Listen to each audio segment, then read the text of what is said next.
Hello दोस्तों, कैसे हो आप सभी। और जैसा कि अभी आप देख पा रहे हो, ये है महिंद्रा का बोलेरो B6 है। अभी देख पा रहे हो यहाँ पे B6 लिखा हुआ है।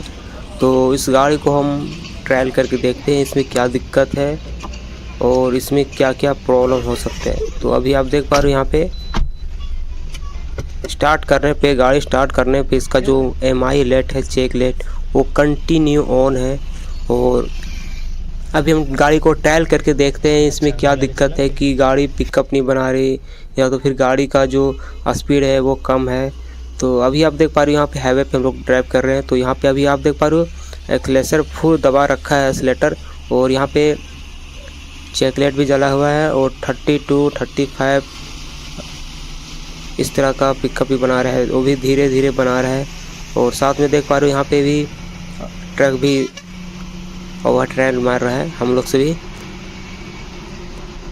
यानी कि कस्टमर का कहना है कि पिकअप जो है 40-45 से ज़्यादा स्पीड नहीं जा पा रही है और ये चेक लाइट कंटिन्यू ऑन है। तो इसको आज हम देखेंगे इसमें क्या दिक्कत है। तो अभी आप देख पा रहे हो हमारे पास अभी जो है छोटा OBD जो कि ELM, उससे आज हम चेक करेंगे इसमें क्या दिक्कत है। तो अभी आप देख पा रहे हो यहाँ पे हम मोबाइल का स्क्रीन पे और यहाँ पे कार स्कैनर ऐप ओपन कर लिए हैं और इसके साथ कनेक्ट भी कर लेते हैं। तो सक्सेसफुली यहाँ पे कनेक्ट हो चुका है। और अब हम देखेंगे ट्रबल डायग्नोस्टिक कोड।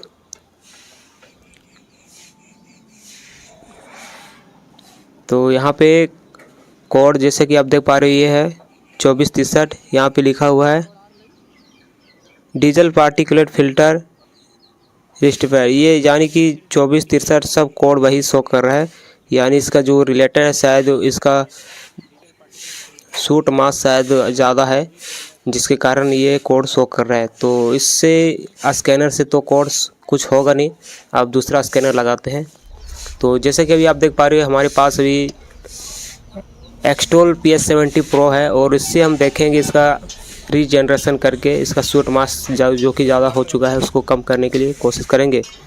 और जैसे कि आप देख पा रहे हो यहाँ पे महिंद्रा, उसके बाद डायग्नोस्टिक और यहाँ पे BS6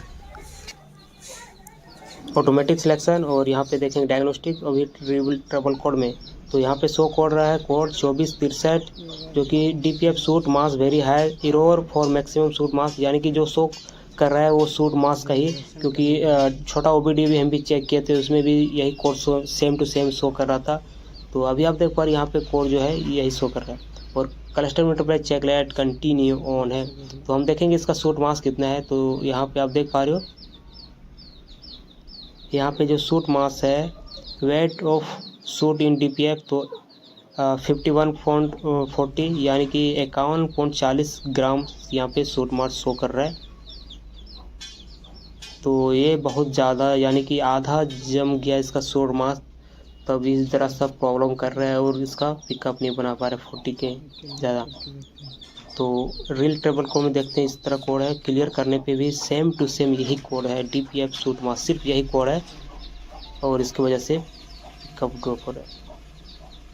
तो हम DPF रिसेट भी करके देखते हैं एक बार।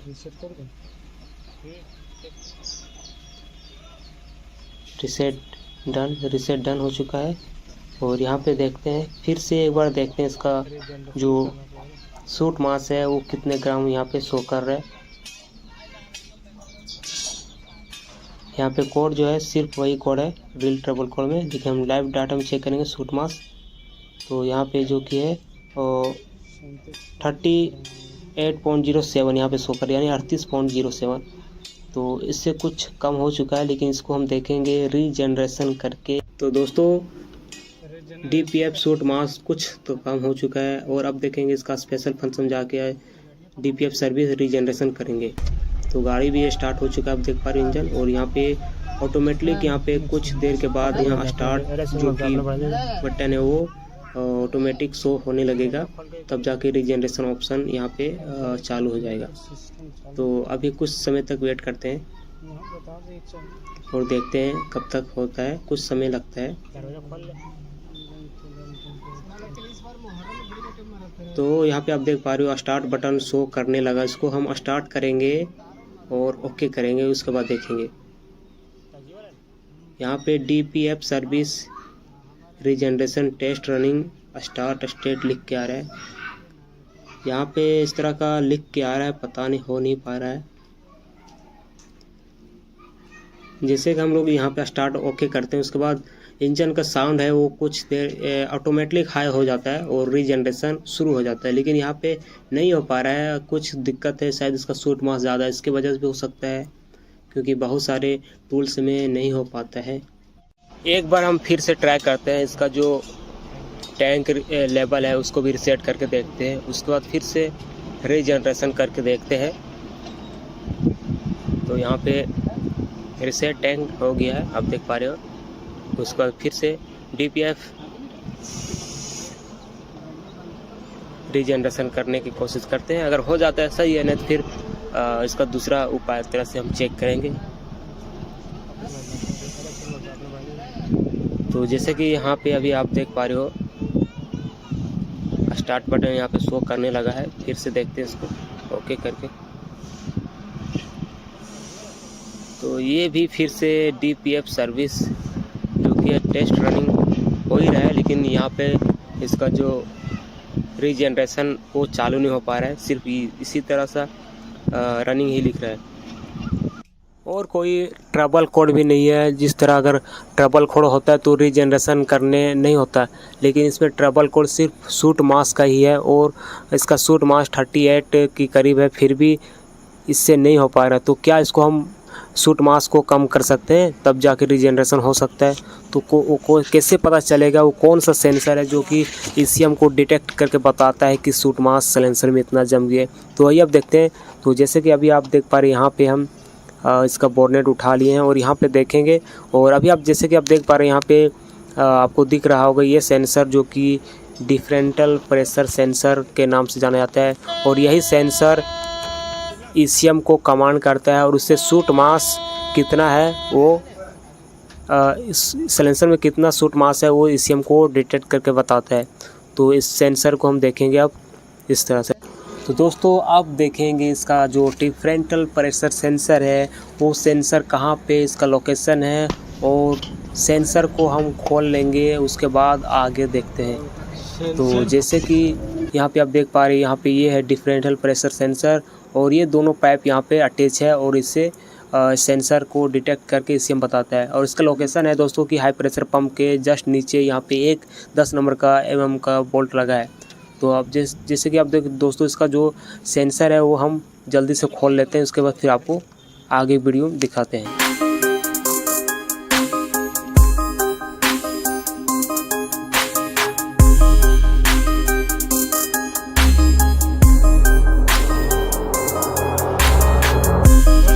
तो दोस्तों जैसे कि आप देख पा रहे हैं, यहाँ पे हमने सेंसर को खोल लिया है, दोनों पाइप को हमने रिमूव कर लिया है। उसके बाद फिर हम गाड़ी को 2 से 3-4 किलोमीटर ड्राइव करके उसके बाद फिर से देखते हैं इसका शूट मास कितना है।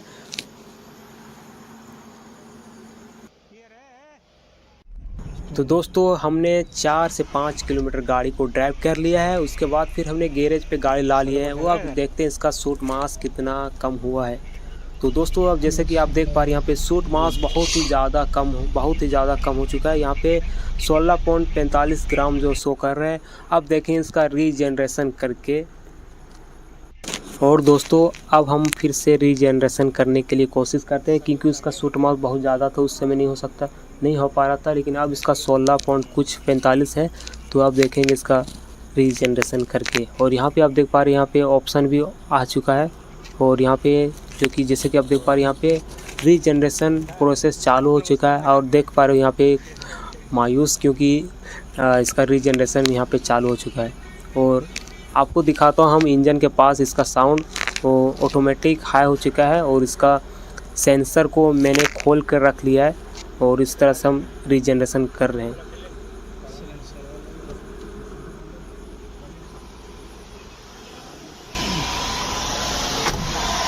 और जैसे कि अभी आप देख पा रहे हैं, यहाँ पे देख पा रहे हैं सेंसर को हमने खोल के पाइप को खोल के रखे हैं, और इस तरह से हम लोग रीजनरेशन कर रहे हैं, क्योंकि यही सेंसर ECM को डिटेक्ट करके बताता है रीजनरेशन कितना ग्राम सूट मास ग्राम सिलेंसर में बढ़ चुका है।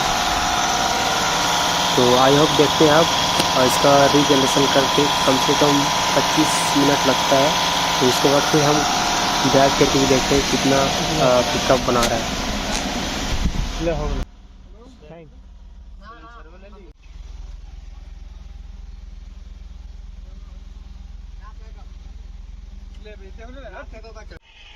जैसे कि दोस्तों रीजनरेशन वो हो चुका है, क्योंकि इसका इंजन का साउंड वो नॉर्मल हो चुका है।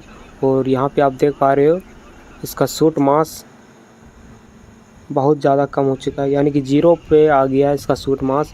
और अब देखें इसका ट्रबल कोड, एक बार हम गाड़ी को बंद करते हैं इंजन, उसके बाद फिर चाबी ऑन करके देखते हैं इसका कोई ट्रबल कोड है या नहीं है।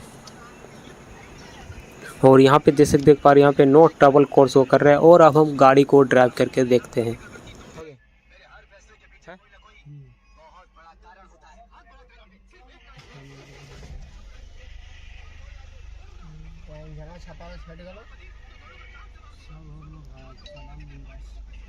चला देख रहे